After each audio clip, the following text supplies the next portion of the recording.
also said I should tell you he's my favorite son. He's my only son. So Andrew is my special child. We say Andrew only officially got kicked out of one preschool. We were concerned he might not make it out of kindergarten. I spent a lot of time in the principal's office. We had everyone praying for him. I can't count the number of times we had our pastors and prayer groups praying over Andrew. I'd be dragging him into church. Joe Perillo was the youth pastor at the time. I'm like, Joe, pray over this boy. But let me tell you, Andrew is an amazing young man. He has grown into such a responsible adult. He graduated from high school an honor student, involved in sports and other activities. He had a great friend circle. He has a great friend circle, and that's huge because other kids shied away from him because of his behaviors. But now he's working, going to college. For more than 2 decades, there was ongoing prayer for him, and that's the power of persistent prayer. So let's see what Jesus has to say about this. In the beginning of this story, Jesus tells the disciples in verse 1 that they always ought to pray and not lose heart. Jesus was teaching them about perseverance in prayer. This shows how important prayer was to Jesus and how important it should be to us. Think of all the times Jesus prayed. He spent 40 days in the desert, in the wilderness, fasting and praying. He prayed at his baptism. He prayed in the Garden of Gethsemane. He prayed after healing people. He even prayed on the cross. That's how important prayer was in his life. Now we have to ask ourselves, how important is prayer in our lives? Jesus gave us this story of the persistent widow as a reminder of how persistence and faith are key ingredients in an effective prayer life. Jesus told this story to the disciples at a time when they were enduring various trials and challenges. They were concerned about Jesus leaving them. The disciples had been asking Jesus how to increase their faith. Jesus told them in Luke 17, "The time is coming when you will long to see the day when the Son of Man returns, but you won't see it." Jesus was tested, and he didn't lose faith. The disciples were tested, and they wavered, just like we ordinary people waver. We know it can be easy to lose faith when we are experiencing trials and tribulations, when things aren't going our way, when we feel like God isn't listening to us. When you're going through stuff, anchor back to verse 1 in Luke 18 to pray without ceasing. And also reflect on the words of Hebrews 11 that say, "Now faith is confidence in what we hope for and assurance for what we do not see." This is what the ancients were commended for. By faith, we understand that the universe was formed at God's command, so that what is seen was not made out of what was visible. And without faith, it is impossible to please God, because anyone who comes to him must believe that he exists and that he rewards those who earnestly seek him. So let's go back to the widow and the judge. We don't know a lot about them. We don't even know their names. And I bet you're all thinking this widow was an older woman, because that's typically what we think of when we think of widows. But that's probably not the case, because in that time, the average lifespan was not as long as ours, and people got married younger. And women typically were much younger than their husbands, were often married in their early teens. Think of Mary. So this widow could have been in her late 20s or early 30s. Widows were often poor and had no one to protect them. Even though Jewish law said in Exodus 22 that men were to care for the widows and the fatherless, lest their wives and children become widows and orphans themselves, many men did not adhere to that, and widows were very vulnerable.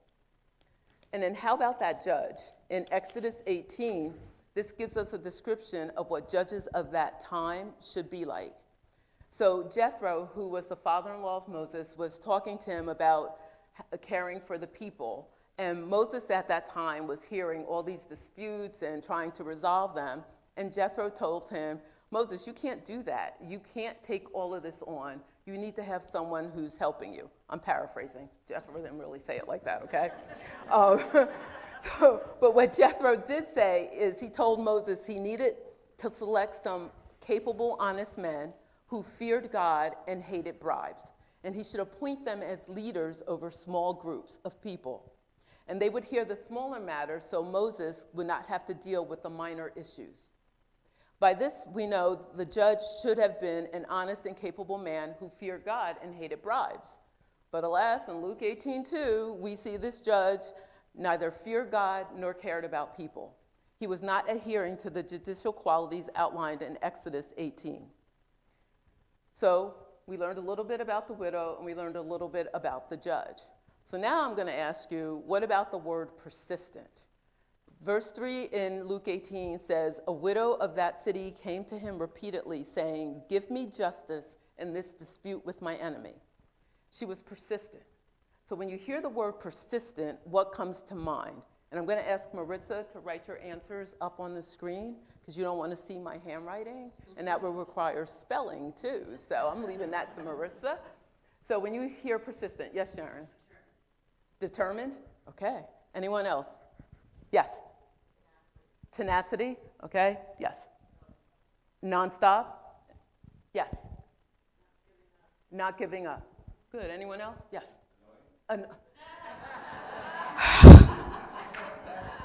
Annoying. I'm going to end there, okay? Because I know what's coming next. I could get a little sexist here and say, leave it to the men to say annoying. But I'm not going to say that. Oh, I just said it. Yes, so those are all words that could describe persistent. I'm glad no one said nagging, because that's another not so positive connotation. So thank you, Maritza. So the definition of persistent is continuing firmly or obstinately in a course of action in spite of difficulty or opposition. So you see, this judge was an obstacle to justice or opposition for the widow, yet she persisted. We know that this widow feels that she was wronged in some way, and she wants the judge to give her justice against her adversary. We don't know who that adversary was. We don't know what the injustice was. All we know is that she was, what was she? Persistent. Yes, you're listening. Good. Okay. I often call it being squeaky, because sometimes we have to be squeaky to get what we want. The families that I work with at my full-time job, I know you think this is my full-time job, but being at this church is not my full-time job. But at my full-time job, I tell the families that I work with to be squeaky when we're teaching them how to advocate for themselves, we teach them to be persistent, to let that other individual or organization know you're there and you're seeking justice for yourself or your family. Be squeaky. So this widow continues to go to this judge day in and day out. Remember, this judge is supposed to be fair and unbiased. This judge is supposed to be honest and capable and render justice for those who have been wronged. However, this judge does not fear God or care about the people. So he doesn't care about the widow. He doesn't care about following God's command in Exodus to take care of the widows and the orphans. In verse 5, the judge says, "Yet because this widow troubles me, I will avenge her, lest by her continual coming she weary me." So some versions use the word bothering me instead of troubles me. And in the Greek, this translates to she is causing me labor or giving me work, like she's forcing me to do something. Second, when he says she wearies me or wear me out, in the Greek, that essentially means to beat me up, do violence to me, or give me a black eye. Yeah, you didn't see that coming, did you? So for this parable, the judge is pushed into taking action based on expedience and safety, not justice. His actions are because he is tired and feels threatened by this widow, which is pretty bold for a widow in her day because women were less than. So the fact that she persisted and this judge felt threatened by her shows you how bold she was. And so this judge did not fear that he was about to be dishonored for not following his duties as a judge. He just basically was tired of hearing this woman and felt threatened by her. So in my research preparing for this, I found many roads we could travel with this story. And I have chosen the road of persistent prayer. And what is prayer? Prayer, wrong page. It is our line of communication with God. Jesus came to us to give us that one-on-one ability to communicate with our Father. No need to go through another person. We can do it directly to him. So be squeaky like the widow. And remember, God will always treat us better and listen to us more than anyone else will. He may seem to be indifferent to our prayers because we are not receiving an immediate or prompt answer. We have been praying over an issue for a long time when we start to feel that our prayers will not be answered. And too often we let human interference, whether it's from internal sources or external sources, stop our prayers. And we have to remember, God will answer our prayers in his time, in his own way. I know I myself have been praying for several things for a really long time, and sometimes it feels pretty hopeless. But I remember I'm a child of God, and God is listening to me, and it's not about my human time frame, it's about God's time frame and when he's going to answer my prayer. So I have to be faithful, and I have to be consistent. I have to be persistent in my prayers. And that's what we all need to do. God acts, like it says in Psalm 37, take delight in the Lord, and he will give you your heart's desires. Commit everything you do to the Lord. Trust him, and he will help you. He will make your innocence radiate like the dawn, and the justice of your cause will shine like the noonday sun. Be still in the presence of the Lord and wait patiently for him to act. Patiently. That's tough for a lot of us. So as I draw to a close, I invite you all to pray. In Jesus' time, they prayed multiple times a day. In the morning, midday, evening, at night. Now that could sound daunting to you. So let's break it down. I challenge you all to take 5. Take 5 minutes and pray multiple times throughout your day. Establish your rhythm for prayer. This is between you and God and no one else. And these prayers don't have to be full of big fancy words. The widow did not prevail because she prayed some long, eloquent prayer. Her words were few. Grant me justice against my enemy. Her plea was short and to the point. The widow's persistence teaches us the significance of tenacity and faithfulness in prayer. Remember, persistence in prayer demonstrates our unwavering trust in God, even during trying times.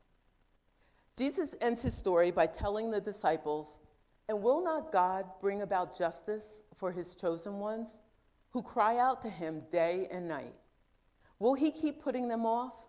I tell you, he will see that they get justice and quickly. However, when the Son of Man comes, will he find faith on the earth? Jesus is telling us how God, who loves us, will hear our cries. He will answer because he loves us and wants justice for us, not because he feels worn out or wearied by us. He never tires of us. He wants us to come to him in the good times and the bad times. Like it said in the last song, he knows your name, which thank you, Janae and Jackie, for singing that. That is one of my all-time favorite songs. And I just want to go through some of those lyrics with you. I'm not going to sing them, don't worry. I'm going to speak them. But in this song, we hear how he walks with you, how he talks with you, how he tells us that we are his own. This song sings of how he comforts us, he counsels us. He wants us to pour out our hearts to him because in his presence, we are made new. He knows our name. God knows us. We should trust him with our lives. Because with him, what did they say? No fire can burn us. No mountain can stop us. Because he holds our hands. We are walking in his victory because his power is within us. And no giant can defeat us because why? He holds our hands. We walk in victory because of him. So can we not spend 5 minutes with him? Again, I'm inviting you to take 5 minutes several times throughout your day to pray. Maybe it's when you're walking the dog. Oh, that's me. You should have seen me this morning. You should have seen me last night. I had some worship music going. People were walking by me and driving by me going, what's she doing? I was getting my praise on, okay? It's when you're brushing your teeth, washing dishes, during your lunch, waiting in the drive-thru at Starbucks. You know who you are, okay? Use that time to pray. There are cards on your chairs, and Maritza has a slide up. So you see a card. This is your Take 5 card. And I want you to write down something you are praying for that is personal to you. If you don't have a card, raise your hand. We'll get you a card, okay? So I want you to write down something that you're praying for. And I want you to carry this card with you this week. And for those of you who think you might lose the card, take a picture of it with your phone after you write down your prayer. And I want you to take 5 minutes several times throughout your day to pray over what you have written on your card. This is between you and God, no one else. You can take 5 when you're standing in a line, sitting in traffic, during your lunch, waiting to pick up one of your children from an activity. You get the picture, right? 5 minutes. We spend 5 minutes playing a game on our phones or scrolling through social media when we get sucked down that rabbit hole of what's going on Instagram, right? You can do this. I want you to be intentional this week and see how God will work in your life when you are being persistent and spending time with Him in prayer. There are other religions around the world that spend a lot of time in prayer. Morning prayers, afternoon prayers, evening prayers. They have prayer rugs that they use. Sometimes we as Christians, we're kind of lax with that. So you can take 5 minutes several times a day this week and pray over what you have written on your card. In Matthew 6, Jesus tells us, and when you pray, do not be like the hypocrites, for they love to pray standing in the synagogues and on the street corners to be seen by others. Truly, I tell you, they have received their reward in full. But when you pray, go into your room, close the door, and pray to your Father who is unseen. Then your Father who sees what is done in secret will reward you. And when you pray, do not keep on babbling like pagans, for they think they will be heard because of their many words. Do not be like them, for your Father knows what you need before you ask Him. So I want to end our time today with praying like Jesus taught us to do with the Lord's Prayer. So you can all follow along with me. Our Father, who art in heaven, hallowed be thy name. Thy kingdom come, thy will be done, on earth as it is in heaven. Give us this day our daily bread, and forgive us our trespasses, as we forgive those who trespass against us. Lead us not into temptation, but deliver us from evil. For thine is the kingdom, and the power, and the glory, forever and ever. Amen. Thank you. Go out and be people of grace and peace.